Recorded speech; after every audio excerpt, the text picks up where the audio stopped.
As a matter of speculation and speculation only, I'm going to go out on a limb here and assume that Jerry Jones has a difficult time accepting when something is not working or when something is going wrong. In the NFL, the difference between mediocrity and having a good season all starts with a good GM. While building a good culture is also potent in having a successful franchise, bringing in the right characters is also paramount.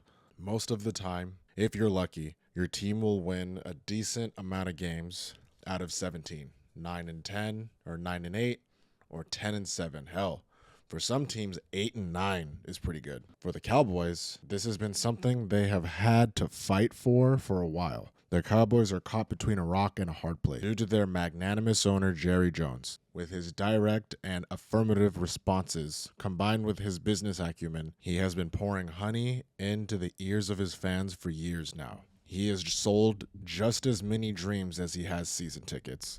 Now, this would not be a problem if he wasn't also the general manager, but this is why you have a general manager, so things don't go off the wall. The chain of command is supposed to go head coach, general manager, and owner. The general manager, or GM, will elevate the current roster of their respected team, then decide if there are players that could add to their roster, what players to sign, who to extend, who to draft, etc., etc. Perfect example of when a general manager is supposed to do their job.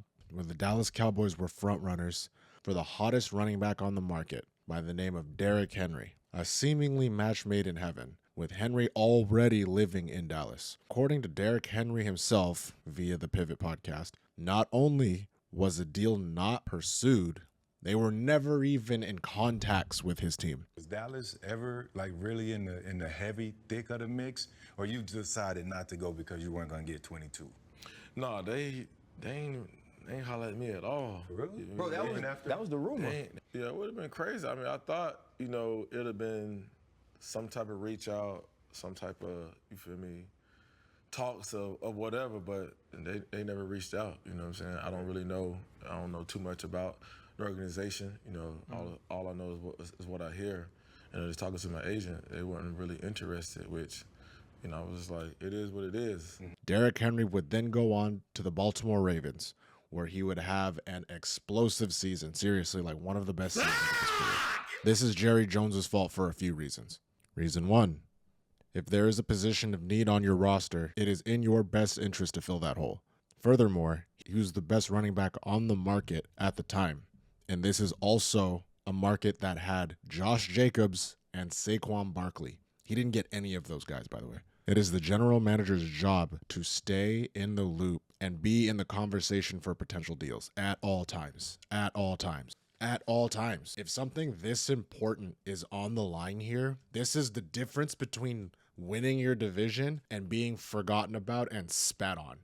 A team in your division got one of those three running backs that I just mentioned, and you didn't think it was a good idea to get one of them yourself? Okay. Another issue I take with not pulling the trigger on Henry is, how do you not even call? Again, it is the general manager's responsibility to create a conversation with a high interest target. You have to maintain a correspondence with the party.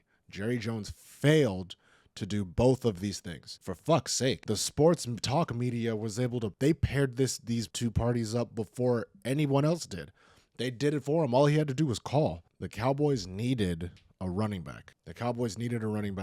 Derrick Henry was right there. Was right outside of the stadium being like, hey. And they didn't even look at him. This is just one of very many blunders. From Jerry Jones. In terms of just bad public relations, threatening to fire your radio host for bringing up valid questions about the lackluster season and the questionable decisions you've been making, and also being in poor communications with your star player, CeeDee Lamb. Not your job. Your job isn't to let me go over all the reasons that I did something and I'm sorry that I did it. That's not your job. Well, my job is to ask why. why. A job, or I'll get somebody else to ask these questions, man. Jerry, we're trying to figure out why the team is. I'm not kidding you. I'm not kidding you. You're not going to figure out what the team is doing right or wrong. If you are, or any 5 or 10 like you, you need to come to this meeting I'm going to today. There are 32 teams here. You're geniuses. Not only are you not talking to him or not in conversation with his team, you guys aren't even worried about it. This is how you don't GM. This is why you give this job to somebody that actually knows what they're doing and has a good understanding of how to do business with others. Jerry Jones has been the boss longer than he's been a worker. He forgot what it was like to talk to somebody on a lower level, or he forgot what it was like to talk to somebody with dignity. Not, hey, I'm going to tell you to do this and you're going to do it. And then on top of that, you waited until the very first game of the NFL season to extend Dak Prescott. Yeah, I don't know what the fuck, man. What's going on? And then, oh my God, the whole the whole cock sizing thing. 8.5-inch dick. 8.5-inch dick. 8.5-inch dick. What the fuck? I don't, that's actually beyond me. I didn't want to have to go there, to be honest with you, but it's still, how is he getting away? Why is that important? And this is why. If Jerry Jones had a general manager, they would have known better. They would have known to keep a healthy correspondence with the party. They would have known that it would be a good idea to probably get this out of the way now rather than later.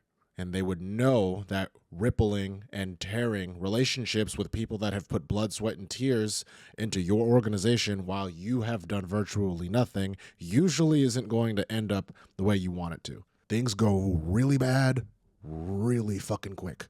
But this is all more of the same of what I was trying to explain before. A general manager would have known to just tell everybody to do their job. Everybody just sticks to their job. They do what's important, and then we all move on.